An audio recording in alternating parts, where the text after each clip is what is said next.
There are a number of packages in the budget, the toll rebates, the increase of the energy rebates, childcare relief. Is there anything more that New South Wales Government is going to do over the next 9 months, especially to address the most vulnerable people living below the poverty line and addressing these cost of living pressures? Well, of course. I mean, just like we've stood by the community during the worst economic and health shock that we've seen in over a century, so too will we continue to stand by the community to meet the new challenges that are coming as a result of COVID. I mean, we know that there is new pressure on the health system. That's why we've invested record funding to build a health army so that our health system is more resilient against whatever the future may throw at us. That's why we're investing in cost of living support over $7.2 billion to support families, to support people across this state, deal with the rising cost of living in New South Wales. I think the point is there going to be anything more? Are you going to look at expanding any programs in the lead up to the next election, or what's in the budget today? Well, the point that I was making is that we will always respond to the challenges that we face. I mean, we want to make sure that the budget's working for the people of New South Wales, not the other way around. And I think you've seen set out very clearly that that's exactly what the budget I've just handed down does. And we'll continue to look at the challenges that we face as a society and as a community and make sure we're responding to them appropriately. That's my job as the Treasurer. So I'll stay with you, so I've got you on social housing. Now, we know that social housing is in short supply. There's 50,000 people on the waiting list. Wait times are up to 10 years in some areas. There's also been recent floods and still recovering from bushfires that have added to the pressure, especially in regional areas. Now, there was some commitments made in last week's budget. Why hasn't, though, the New South Wales Government listened to the sector's ongoing call for at least 5,000 new homes to be built annually in that sense? Well, I think you'll see in the budget that we did move to address some of the concerns of the sector. You've seen additional funding for the maintaining and upgrading of over 15,000 social housing properties, which were previously funded through the recycling of those properties. Now, this means that the existing stock will stay in place and new stock will be built. So over $300 million has been put aside to upgrade to upgrade existing social housing properties, but also over 150 to provide new properties. So we know that there is a long way to go to bridge that shortfall, but this budget went a long way to doing it. Daniel, can I ask you, what did you make? Did this budget go a long way in trying to fill that shortfall? On social housing? On social housing, no, yes. It did not. It didn't go any particularly far at all. And the simple contrast is... There we are. No, it did not go far enough. And I would just point this out, that compare and contrast. Victoria, in the middle of the pandemic, looking for social justice, economic stimulus, launched the Victorian Big Build when it came to social housing. Stimulus money into social housing to construct new units, new homes, but also to deal with the maintenance backlog. Big program. Ceasing a crisis to deliver a social good. That's one of the decisions which we think the government should have made, not just in this budget, but before as well. Because had they done that, we would have started to close the gap between what we need and what we have. And better decisions made earlier on in the life of this 12-year-old government would mean we weren't dealing with such an acute crisis now. Second point I just make on this. It's really interesting that Matt mentioned the whole concept of recycling, which I think he means the Miller Point sales. I actually did check the records. There is $115 million from the Miller Point sales sitting in the Land and Housing Corporation bank account, unused, unmobilised, not helping anyone. That's actually money which a lot of people who have been forced out of their homes, the homes sold, there to build others, not yet being used. And I do think that after 12 years, we are entitled to judge the government not just according to what they promised, but what they delivered. They said that they would be using that. They displaced a whole community here on the proviso that new housing would be built. The money is sitting in a bank account unused. And I know that Labor is keeping their cards pretty close to their chest in terms of the policies that they're announcing in the lead up to the election. But will you make a commitment? Is social housing going to be a priority? Yes. This is what it's like, getting policies out of the opposition at the moment. Okay, thank you, Daniel. Now, I want to move. Obviously, this budget was billed as the big women's budget, and we saw a lot of money go and promised for childcare, for pre-kindergarten. I want to go to you, Angela. What did you make of it? What did you like? What was missed? Thank you. And yeah, it was, look, it was monumental. I think we should reflect on where we've come as a journey in terms of as a country and in policy in this space. And if we go back to 2020 and that budget in October, when women had lost the vast majority, 60% of jobs across the economy, and we were completely ignored in the budget in October 2020, like completely ignored. It was as if we didn't exist. It was as if we didn't have any role in the economy at all, and there was nothing that the government could do to support women during that period. Huge budget, by the way, like the biggest budget in the history of Australia, but completely ignored the economic plight of women in this country. That really, I think, started what was a national conversation about women, our economic participation, how Australia has performed over the last 2 decades with regards to women in our economy. And the answer is we haven't performed that well if we look internationally. We have dropped from 13th in the world to 70th in the world in terms of female economic participation over the last, only over the last 8 years, 9 years. And the reason for that is that there hasn't been an understanding and an appreciation of the policies that can underpin female participation in the workforce and therefore gender equity more broadly. What this budget did, I think, was both understand that, but also understand the economic potential that means for New South Wales. So it was a big investment in women, from the paid parental leave policy changes really show an understanding about what it is to become a mother, about the role that women take in households and supporting households to have a more equal distribution of care, because that is a critical component going forward. The childcare reforms, it's only a year, and we definitely need to see more at the federal level in terms of universal childcare, but again, really important in terms of understanding what it means to be a woman, about how society needs to be structured, about how the supports need to be structured to support women to reach their potential. And it's not something, sometimes I think we get guilted into this isn't something we should ask for. We are 51% of the population, we have a right to ask for it, but our economy will also benefit if we're doing our best. What's missing? You've mentioned social housing.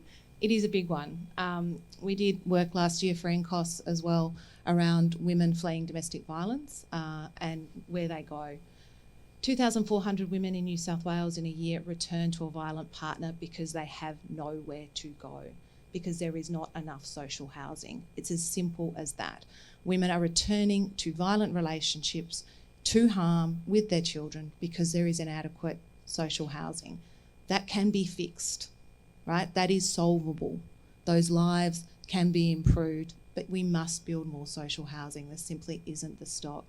A further 2,500 women enter homelessness, again with children. And if you want to think about the long-term economic costs of that, it is huge. The trauma, their lost educational outcomes, what that means in terms of future participation. These are social issues, and this is NCOSS, but these are core economic issues. If we don't invest in our people, particularly young people who are experiencing trauma, there are lifelong costs as a result of that in terms of reduced participation, in terms of reduced educational outcomes, increased health costs, increased prison costs. The costs go on. But we can invest, but it's this sector that we need to invest in, and we need to see that these are the investments that can break down those cycles of disadvantage, allow all people in New South Wales to reach their potential. And when that's happening, that's when your economy is reaching its potential. So for me, that social housing is one. The second, I think, and I'll stop talking, is mental health. This pandemic, I think, has been a huge shock. And, I'm a microeconomist. We like shocks, actually, because it allows us to test causality. And that means we get published in really top journals. That's really, But this is the biggest shock any of us are going to experience in our lifetime, this pandemic. And the lockdowns, I'm from Victoria, we got 2 years of it. You only got a year of it, but I think you understand the and particularly on mental health and the long-term consequences of that. it is being experienced across the health sector. We're seeing it, but this is a long tail. And investing now, particularly in mental health, we know the impacts on productivity and participation, they are huge, can have real long-term dividends. Now, that's not a women's issue per se. That said, it's obviously young women in particular who are most acutely affected, but that affects the entire community. So they're my two things on my wish list. Treasurer, just on social service sector and on the women theme, obviously there's a huge female workforce in the social services sector. Let's talk funding. What are you going to do to ensure that there's adequate core funding backed up by transparent and evidence-based funding model here to secure the industry, but also the females in the workforce here? Well, I think firstly, pay is a big issue, as we're seeing today out the front. And one of the things that we've done as a government is understand that our public services, particularly in those care industries, are largely dominated by women. That's one of the reasons why we gave the most generous public sector pay increase anywhere in the country. We've just given our public sector workers a 3% pay rise. And that compares favourably to the Victorian Labor government, for example, who gave a 1.5% pay increase to those largely female-dominated public sector workers in the health industry and teaching professions, etc. So that's the first thing. But we also understand the need to invest in the skills and training of building up a female workforce. Take childcare, for example. We have a massive undersupply of people wanting to go into that area. So we want to help ensure that women are able to participate in the economy and provide essential workers for essential industries by supporting them through free TAFE, through training, free education. And we've announced a $281 million package to build that workforce, build those skills and create the pipeline of workers. I mean, we've got an unemployment rate of 4%. It's the lowest since records began here in New South Wales. So we can't afford to leave anyone who wants to participate in the economy sitting on the sidelines. And that's what this budget's focused on: training, skilling, supporting people who want to enter the workforce and participate in the economy. And that's why there's such a big focus on women. Just specifically though, looking at the social service sector and the funding that goes into this sector, which does a lot of things, is there going to be a bigger commitment and more certainty around the year-to-year funding models? Well, we've just made a commitment around the indexation of funding that goes to DCJ to make sure that it keeps up with real wage increases. But I take the point around funding for DCJ services provided in other sectors. We'll continue to work through those issues. And my job as the Treasurer is to make sure we balance the responsibilities of managing the state's finances while still delivering the essential services and infrastructure that the community needs. And we'll continue to do that with the social services sector. Now, Daniel, you spoke about the indexation. Will the Labor government give more certainty in terms of the funding model to the social services sector? We hope to, but we're not going to lie to you. It's going to be very, very difficult. Very, very difficult to now move, because the opportunity to do a baseline funding review and increase was when the state was having rivers of gold come through stamp duty, when we were paying practically nothing for our debt. The challenges that, regardless of who's returned next March, will face will be how to deal with this change in circumstances. And the point we've made repeatedly, that had the government managed the better times well, some of these pressures wouldn't be there. And that was the time to start working with the sector to review the baseline funding level, but also the system for determination. Now, Matt is right when he says wage leadership by state governments is really important. But this government broke the wage bargaining system back in 2012 when they used the brute force of Parliament to stop people from being able to bargain, which is a decision no other government has made, Liberal or Labor, across the state. Equally, he arguably misleads when he when he compares New South Wales with Victoria, because the Premier was the only Premier as Treasurer in the state in the middle of the pandemic to cut pay, public sector pay, in the middle of the pandemic, taking it down from 2.5 to 0.3, which is why so many people in the public sector now are falling behind. But as you all know, your ability to be able to get more funding, to be able to pay your workforce more, turns on what happens in the public sector. And when we talk about leadership provided here. If we find ourselves in a situation where a government suppresses wage growth 12 years in the public sector, it affects the non-government sector, it affects so many other parts of the private economy as well. So if we're serious about turning around gender inequity in the workforce, we ourselves as a state government, Liberal and Labor, have to recognise we are the biggest employer. We set so many of the conditions. We have to provide leadership here that is far more specific than simply rhetoric at a breakfast like this. Could I just respond by saying that the government's wage policy over the last 10 years has seen public sector wages rise above the private sector wages by, on average, around 5.8%. I mean, that's the... Well, I mean, since 2010 or 2011, when the government came in, our wages policy has seen public sector wages far outstrip private sector wages. Now, it's misleading for you to suggest otherwise. The reality is, under the government's wages policy, public sector wages have increased far above private sector wages, and we've just announced the largest public sector wage increase anywhere in the country to ensure that we can meet the challenges that we're seeing across the community as a result of the hangover of COVID when it comes to cost of living. Now, I know you have to rush off soon, Treasurer, so I want to open it up to the audience, and we have Digby Hughes from Homelessness New South Wales who wants to ask you a question before you go.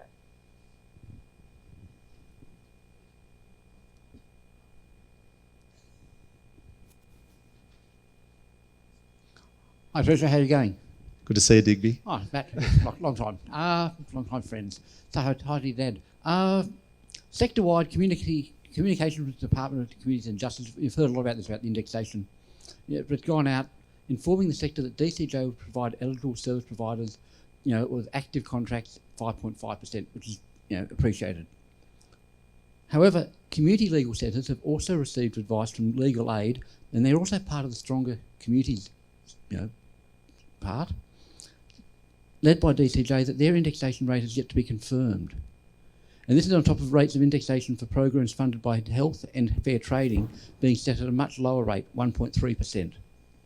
So can you comment on why indexation is being set at inconsistent rates, not just across different government agencies, but also within DCJ-led stronger communities cluster itself?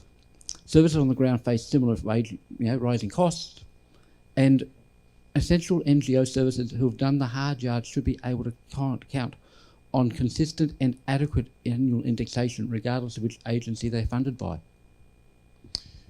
Thanks, Digby, and thanks for the work you do with Homeless New South Wales. What I would say is that obviously we've made a strong commitment to the sector when it comes to DCJ funding, but take on board that there are other programs delivered by other agencies that affect the sector.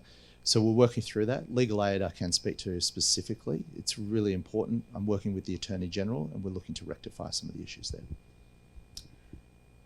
Do you have time for one more question? Of course. Yep. Okay. I think Rob Sterling, the CEO of Network of Alcohol and Other Drug Agencies, is here.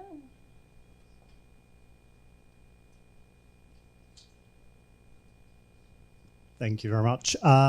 We were hopeful that the budget would include a response to the Special Commission of Inquiry into the drug ice. We've seen increased demand for treatment. The sector was in crisis before COVID, and when the report was handed down, it's certainly in more crisis now. Was it considered as part of the budget, and when will the New South Wales Government respond to the recommendations from the Special Commission? Yes, it certainly was considered as part of the budget. The government has yet to finalise its response to the ICE inquiry. It's still working its way through our cabinet process. I believe that a decision is imminent, and we need to make sure we're addressing this issue. The government is pretty close, so stay tuned. And it leads on from Ashleigh's original question, whether there was any funds that weren't announced as part of the budget. So does that mean that there are funds allocated to the response? Well, the government will, once the government takes its decision on how it will respond to it, then it will obviously need to be funded accordingly. So we've got to make the decision with regard to the response, and then that will give effect to how it will be financed. Are there anybody else?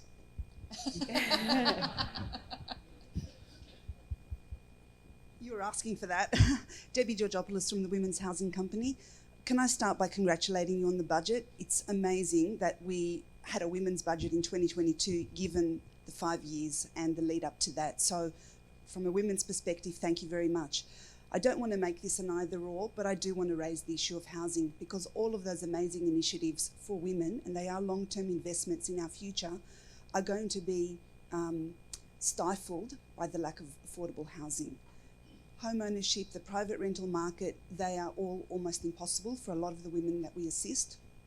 And the social housing shortfall has been a long time in the making. It's not your personal problem, but unless we get started, it's going to take forever for us to address the waiting list and the demand from our younger people and our older women that is increasing every year. So I just wanted to plead that that is not left for another big housing budget sometime in the future, but that actually we start to work collaboratively. And I wanted to ask specifically, given you're the Treasurer, about the Rental Bond Board, because a lot of the issues we face are failures of the private rental market. Are there opportunities to better match the Rental Bond Board money with solutions for women's homelessness? Thank you. Well, yes, of course. And Debbie, I mean, this budget has over $1.2 billion for housing, for homelessness, and for some of those services that are required, particularly for vulnerable women. But I just wanted to flag a very interesting initiative that we announced, and that was our shared equity scheme to ensure that women, particularly single older women, are able to get into the housing market. You know, we've seen so many examples of women that, because their marriage breaks down, they've devoted their time to their families and loved ones. If the marriage breaks down at a certain age, then they're left without superannuation, financial security, and they go from sleeping in the family bed to the friend's couch. So the shared equity scheme will enable that cohort to be able to get government to put 40% of the equity into the housing, so it means you only have to come up with a 2% deposit. So we're targeting this program specifically at that cohort, as well as a number of other initiatives to provide housing for women. But take it on board. We've done a big amount on women's refuges, $484 million in the half-year review, double the amount of women's refuges in New South Wales. However, women who enter the refuges need somewhere safe to go once they leave the refuges. That's the next area that we need to take on.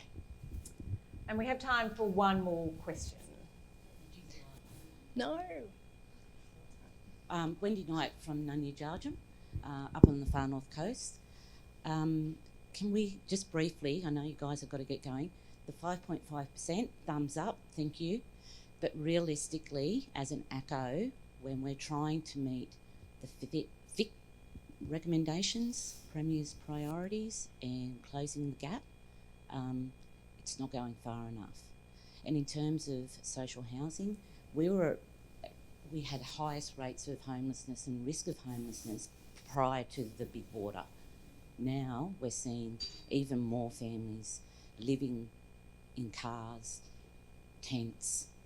So I guess where are you going to support ACOs to capacity build to be able to meet the needs of our communities? Well, I think with regard to the Northern Rivers, we're absolutely committed to helping people get back on their feet. There's $3.5 billion in the budget to assist with that, including accommodation, temporary accommodation, and medium-term accommodation. That's the first thing. The second thing is, obviously, this is a big challenge for us. We've got a responsibility to manage the state's finances as well as deliver those essential services for those who fall through the cracks, and your services are critical. We've made a big commitment to your sector in this budget with the 5.5% indexation. I need to take on board the feedback that I've got from the room today with regard to services delivered by other agencies, but we'll work through that. We want to stand with the sector to support those vulnerable and doing it tough, and we'll continue to do that. And can I just bring you in, Daniel, just there? I thought I was going to escape. Just on that point and what you've seen happening in the Northern Rivers and how that fits into Labor's plan going forward. Look, we're offering complete bipartisanship to the government when it comes to reconstruction in the Northern Rivers. It's not an issue for politics. And we absolutely agree it's very, very difficult to do. And the points that you're making here are just very, very strong. And we've said now repeatedly that whatever the government needs in order to provide rapid recovery for all the people who have suffered in the floods and other events in the North Coast. They will have it from us. We aren't interested in playing politics on this. But equally, we will say, as a result, we do expect the government to deliver on this, because part of the issues that we keep hearing time and time again from North Coast families is that what's promised to them isn't delivered on the ground. And we understand that so much of that is because the way in which now the bureaucracy has been organised, and there is some confusion about who does what when it comes to SES and when it comes to resilience and when it comes to others and when it comes to DCJ and health and all the other services. We urge the government to get to the bottom of all that as fast as they possibly can, but we aren't going to play politics when it comes to people's ability to put their lives back together. Well, thank you. That is all we have time for this first panel discussion. So thank you very much to Dr. Angela Jackson, the Shadow Treasurer Daniel Mookhey and the Treasurer Matt Kean.